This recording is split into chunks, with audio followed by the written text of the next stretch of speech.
Therefore, let's take into account the daily parts of our lives and break them down. For a start, let's tackle thoughts.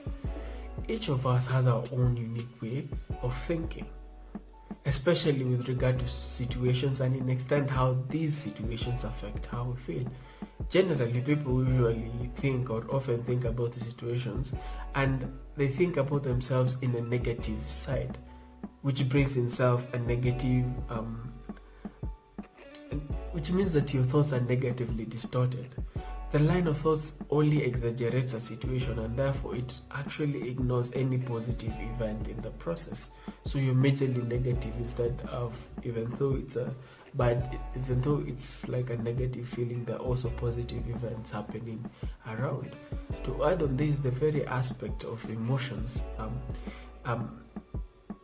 emotions in itself bring into fore a different dynamic. With this, depression usually begins with a feeling of discouragement or even sadness. If this gets worse, a person does fall, and thus he or she is consumed with hopelessness, and one feels as though there's no enjoyment in the things that he or she used to love at a point in time.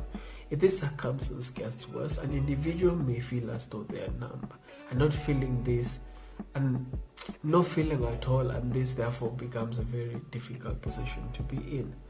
But when we take into account the physical states of our daily lives, we discover that depression often includes different types of physical problems that one you may not have even considered them to be part of physical manifestations of depression.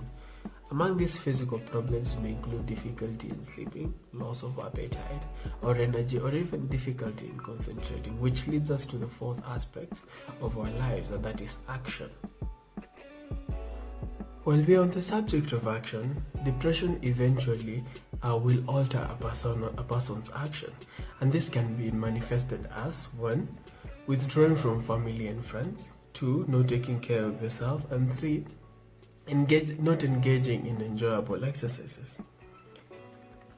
So what can you do in this case? Well, you can do the following. 1. You can talk to family and trusted friends about how you're feeling. 2. You can write about what you're facing, your feelings, your thoughts about a situation, and possible solutions to the problem, which can help you get an understanding of what you're going through and the choices that you have. 3. You can speak the truth to a health practitioner or profession, and they can help by guiding you through what you're facing and help you figure out what has been going on and how you can get through it. 4. You can also learn new skills for thinking and acting more effectively. This is known as cognitive behavioral therapy and can be recommended by a health professional. 5. You can also perform self-monitoring. This is especially important because knowing yourself and what you're feeling and how to express yourself is important. 6. One can also learn to be more realistic in your thoughts and emotions, one can also learn how to be more realistic, and therefore one's thoughts and emotions will become less negatively impacted, and then reducing the chances of depression.